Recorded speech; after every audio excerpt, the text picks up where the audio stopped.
Hi friends, welcome to my YouTube channel Jakkula JB TV. ఈరోజు భారతదేశంలో వ్యవసాయ రంగం ఎంతలా తీవ్ర సంక్షోభాన్ని ఎదుర్కొంటుందో మనందరం చూస్తూనే ఉన్నాం. అయితే రాజకీయ పార్టీలన్నిటికీ నేను ఒకటే రిక్వెస్ట్ చేస్తున్నాను, వ్యవసాయ రంగాన్ని ఆదుకోవడానికి, వ్యవసాయ రంగాన్ని కాపాడటానికి మీరు పథకాలు అయితే తీసుకుని వస్తున్నారు, కానీ అవి నిజంగా వ్యవసాయ రంగానికి కానీ రైతులకు కానీ ఉపయోగపడలేదు. ఈ రోజున పార్టీల్లో గమనిస్తున్నాను నేను, రాజకీయ పార్టీలో ఉన్నటువంటి వ్యవసాయానికి సంబంధించి సలహాదారులు మొత్తం ఎవరైతే నిజంగా వ్యవసాయం చేస్తున్నారో వాళ్ళని కనుక మీరు దగ్గరగా పెట్టుకున్నట్లయితే మీరు పెడుతున్నటువంటి ఖర్చు నిజంగా రైతుకి లబ్ధి చేకూరుతుంది, వ్యవసాయం బాగుపడుతుంది. అట్ ద సేమ్ టైం భారతదేశం కావచ్చు, ఆంధ్రప్రదేశ్ రాష్ట్రం కావచ్చు, అభివృద్ధి పదంలో ముందుకు తీసుకెళ్తుంది. చాలా ఖర్చు పెడుతున్నారు, వ్యవసాయం కాపాడాలనే ఉద్దేశంతో చాలా వేల కోట్లు ఖర్చు పెడుతున్నారు. వాటిల్లో ఉపాధి హామీ పథకం కావచ్చు, లేకపోతే సున్నా వడ్డీలు కావచ్చు, లేకపోతే యంత్రాల మీద సబ్సిడీలు కావచ్చు, లేకపోతే ప్రకృతి వ్యవసాయం, ముఖ్యంగా ప్రకృతి వ్యవసాయం మీద కావచ్చు. ఇలా చాలా ఖర్చు పెడుతున్నారు. కానీ ఏ ఒక్క పథకం ఇన్ని వేల కోట్లు మీరు ఖర్చు పెట్టినా సరే వ్యవసాయ రంగాన్ని కాపాడలేకపోతుందంటే కారణం ఎక్కడుంది? మీరు తీసుకుని వస్తున్న పథకాల వల్ల, లేకపోతే ఆ పథకాలు నిజంగా రైతుల దగ్గరికి వెళ్ళకపోవటం మూలానా, లేకపోతే ఆ పథకాల వల్ల నిజంగా రైతులకి లబ్ధి లేకపోవటం మూలానా అన్నది ఒకసారి ఆలోచన చేయాల్సిన అవసరం ఈ రోజున ఉన్నటువంటి రాజకీయ పార్టీలకు ఉంది. ఎందుకంటే వాళ్ళు తీసుకుని వస్తున్నటువంటి పథకాలు మంచి, వాళ్ళ ఆశయం మంచిదే, రైతును కాపాడాలని, కానీ వాటిని ఆచరించే విధానాలు తప్పులుగా ఉన్నాయి. నేను ఒక్కొక్క పథకం గురించి నేను నా వీడియోలో వివరిస్తాను.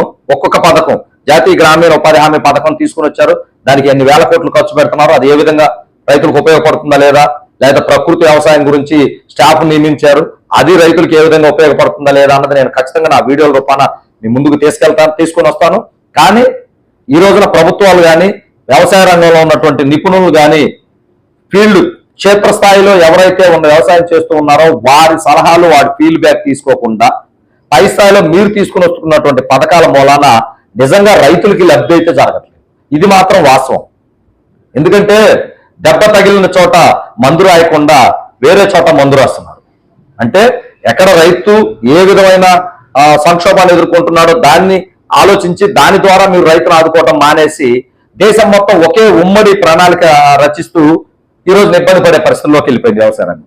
ఫర్ ఎగ్జాంపుల్, ఒక గ్రామంలో వరి పంట వేస్తారు, ఒక గ్రామంలో మిర్చి పంట వేస్తారు. మిర్చి పంట వేసే కాడ దానికి తగ్గ పరిహారాలు, దానికి తగ్గ స్కీములు ఉండాలి. వరి పంట వేసే కాడ వరికి తగ్గ స్కీములు అవి ఉండాలి. కానీ ఇవి రెండు లేకుండా ఇద్దరిని ఒకే గాడిని కట్టేయడం మూలాన ఇద్దరు నష్టపోతున్నారు. అలానే ఈ స్కీములు కూడా అలానే ఉన్నాయి. రైతు భరోసా కావచ్చు, రకరకాల స్కీములు వేల కోట్లు ఖర్చు పెడుతున్నారు. కానీ అవి నిజంగా వ్యవసాయ రంగాన్ని కాపాడాల. ఎవరైతే వ్యవసాయ రంగంలో ఉన్నారో వారికి కాకుండా వేరు వేరు వ్యక్తులకు లబ్ధి చేకూరుతున్నాయి వాటి వల్ల. కావున ఈ రోజున ఉన్నటువంటి ప్రభుత్వాలు ఖచ్చితంగా వాటిని ప్రక్షాళన చేయాల్సిన అవసరం ఎంతైనా ఉంది. గౌరవంగా ఒక న్యాయ నిపుణులు కానీ, లేకపోతే వ్యవసాయం గురించి పూర్తిగా స్టడీ చేసిన వ్యక్తులు కానీ, వ్యవసాయ రంగంలో ఉన్న వ్యక్తులు కానీ మీరు దగ్గరికి తీసుకొని వారి సలహాలు సూచనలు పాటిస్తూ రైతులకి ఏమి చేస్తే వ్యవసాయ రంగాన్ని కాపాడగలమో ఆ దిశగా అడుగులు వేయాలని చెప్పేసి కోరుకుంటూ, ఇప్పుడున్నటువంటి భారతదేశం కావచ్చు, ఆంధ్రప్రదేశ్ రాష్ట్రం కావచ్చు, ఉన్న ప్రభుత్వాలను ఒకటే రిక్వెస్ట్ చేస్తున్నాను, వ్యవసాయ రంగం తీవ్ర సంక్షోభంలో ఉంది. రైతులు పంట హాలిడే ప్రకటించకుండానే మీరు గనక ఈ నివారణ చర్యలు తీసుకున్నట్లయితే రాష్ట్రం సంక్షోభం తీసుకెళ్లదు. లేకపోతే ఇలాంటి పరిస్థితులే కొనసాగితే ఆంధ్రప్రదేశ్ రాష్ట్రం తప్పనిసరిగా పంట విరామం ప్రకటించే ప్రమాదం ఉంది. ఆ రకంగా రైతులు పంట విరామం ప్రకటన చేయక ముందే రైతాంగానికి ఏది కావాలో తెలుసుకుని వారిని ఆదుకోవాలని చెప్పేసి మన ముఖ్యమంత్రి వర్యులు నారా చంద్రబాబు నాయుడు గారిని వేడుకుంటున్నాం.